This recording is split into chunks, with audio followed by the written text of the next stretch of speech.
سرخط مهمترین خبرها. سفیر آمریکا گفت خطر زیر تحریم رفتن تاجیکستان جای دارد.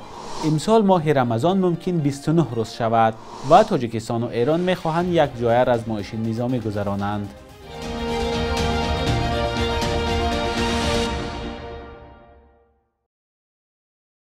درود بینندگان عزیز، ساعت در دوشنبه 9 است و چون همه روزه در این ساعت برنامه نوید بامدادی تقدیمتان می شود. من مولا رجب یوسفی و جمعی از همکارانم با آخرین خبرها در خدمت شما هستیم. مانوئل میکالر، سفیر نو آمریکا در تاجیکستان، خطر زیر تحریم‌های ضد روسیه رفتن کشورهای آسیای مرکزی از جمله تاجیکستان را قید کرد. منظور تحریم‌های از کشورهای غربی به خاطر تجاوز روسیه به خاک اوکراین علیه مسکو جاری کردند. روسیه یکی از شریکان اساسی کشورهای آسیای مرکزی است. سفیر نو آمریکا روز 12 اپریل ضمن نشست خبری در دوشنبه گفت کشورهای آسیای مرکزی از جمله تاجیکستان خودشان انتخاب میکنند که نسبتشان تحریم جاری می شود یا نه. مانوئل میکالر از حکومت و صاحبکاران تاجیکستان خواست بر روی خط تحریم ها از منابع بازشناس شده معلومات پیدا کنند. پیشتر حکومت آمریکا کشورهای آسیای مرکزی از جمله تاجیکستان را بر روی خط دولت‌های داخل کرده بود که احتمال به دفع زدن تحریم‌های غرب بر روسیه و بلاروس مدد کنند. تا این دم بعضی شرکت‌های ازبکستانی به خاطر کمک به روسیه در دفع زدن تحریم‌ها زیر روی خط سیاه کشورهای غرب قرار گرفته بودند. امسال ماه رمضان ممکن است نه 30 بلکه 29 روز باشد. مجله دین و جامعه کمیته دین تاجیکستان روز 12 اپریل از قبل شورای علما نوشت طبق حساب‌های پیشکی ماه رمضان امسال 29 روز را در بر می‌گیرد. قرار است اول هفته آینده شورای علما در جلسه روز دقیق عید فطر را اعلان کند. در صورت تغییر نیافتن تصمیم شورای علما، مسلمانان تاجیکستان روز جمعه 21 اپریل عید فطر را جشن می‌گیرند. امسال ماه رمضان روز 23 مارس فرا رسیده بود. ماه رمضان در تاجیکستان عادتاً 30 روز را تشکیل می‌دهد. بار اخیر سال 2015 شورای علما ماه رمضان را 29 روز اعلان کرده بود. بعضی از روحانیان معروف از جمله دامالله حکمت الله آن وقت گفته بودند مردم باید یک روز دیگر روزه گیرند. عشق و محبت، پول زیاد یا سیر و سیاحت؟ اگر از شما میپرسیدند که از این سه چیز یکی را انتخاب کنید، کدامی را انتخاب میکردید؟ همکاران ما با همین سوال با ساکنان دوشنبه هم صحبت شدند و پاسخهای جالب شنیدند. همراه میبینیم. عشق و محبت. عشق و محبت باشد همش میشه. از شما در اویله باشد همش میشه. و پول خوشبختی خریده نمیشه. همین مبلغ باشد، ثروت باشد، سیر و سیاحت است. به همین خاطر مثال در این زمان و در این شرایط یگان کس به مبلغ نمیشد. اگر کم ترک حرکت کنید، کم ترک وای باشد، مبلغ پیدا می شود و سیر و سیاحت بهترین. سیر و سیاحت. سیر و سیاحت برای چی؟ برای که پول تمام بشه. سیر و سیاحت خیلی میمونه در خاطر عمری یک کردم پولیوی. همون عشق محبت اگر داشته باشی و پول میاد پیدا میشه. برایش که یا آدم خود دیگه معامله نقض میکنی، دو گریف ایروی همیش ما هم خیلی میفهمیم. من خودم نقض میکنم پول زیاد باشه کم باشه. با فکر ما عشق محبت ما انتخاب میکنیم. ده عشق فرزنده خانه داره بین. مثلا برای چی پول نه؟ این نه پول چی در کار اخی؟ پول هم دیدیم اخی پیر شدیم دیگه پول در کار نیست بوده. عشق و محبت. برای چی؟ عشق و محبت باشد اگر دیگر همش میشه. Можно вместе путешествовать, یک جای سیر و سیاحت هم کنه نشد همش میشد. основной زندگی به فکر من که عشق و محبت. عشق و محبت باشد همه چی میشود. این که میگم پول باشد اگر همش میشود تا کجا درسته؟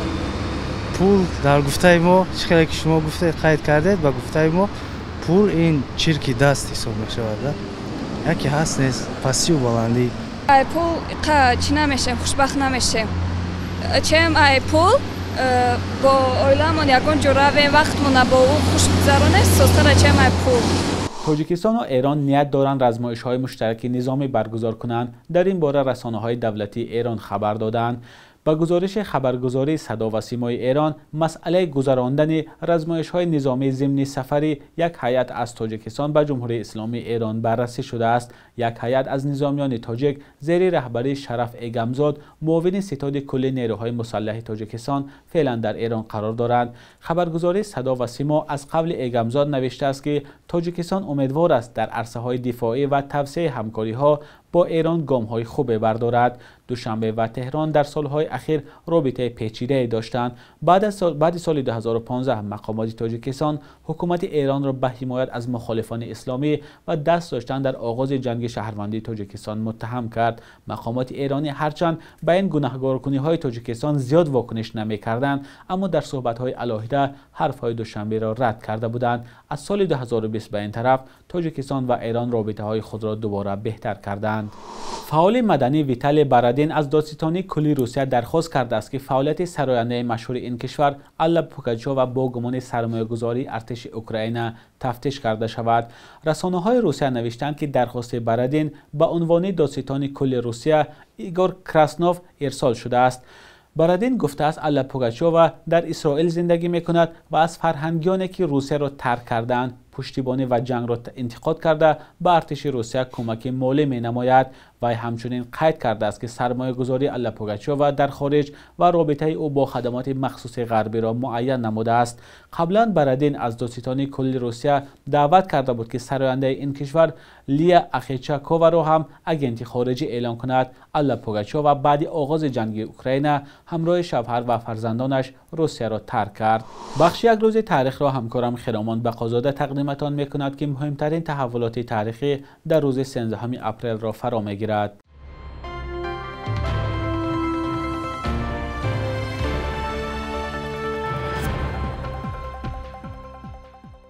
13 اپریل سال 1932 иброҳимбек яке аз раҳбарони гурӯҳҳои мусаллаҳи шӯришӣ дар бухорои шарқӣ ба ҳукми марг маҳкум шуд. иброҳимбек ки то охир зидди ҳукумати шӯравӣ ҷангидааст, яке аз шахсиятҳои муҳиму тасмимгирандаи ҳаракатҳои мусаллаҳи мухолифон ба ҳисоб мерафт. таърихнигорон мегӯянд ӯ як пешвои боэътибори босмачиҳо буд ва дар мавридҳои муайян ба ҳайси як раҳбари низомӣ ва сиёсатмадор ҳам амал кардааст. соли 1931 дар охирин талошаш барои мубориза бо ҳукумати шӯравӣ аз афғонистон ба тоҷикистон гузашт, вале шикаст хӯрд ва ба шӯравӣ таслим шуд. исми иброҳимбек дар тасвири нақши босмачиҳои ашадиву бераҳм дар адабиёт ва синамои тоҷик зиёд истифода шудааст.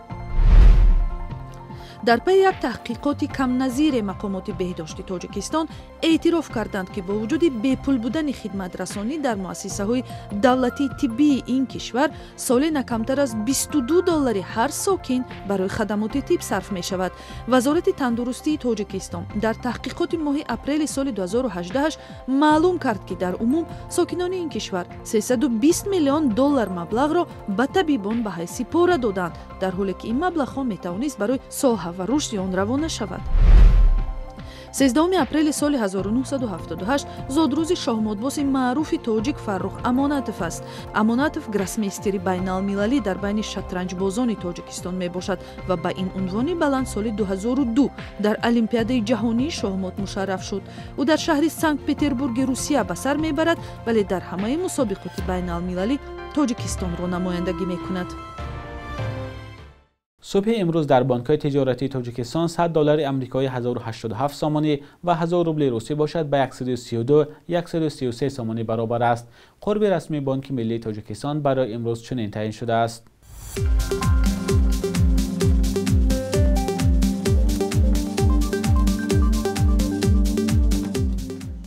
بینندگان عزیز، این آخرین بخش در برنامه نوید بود. اگر خبر یا نظری دارید حتما به ما نویسید. نظر و پیشنهادهای شما همیشه برای ما خیلی مهم است. خود و نزدیکانتان را احتیاط کنید.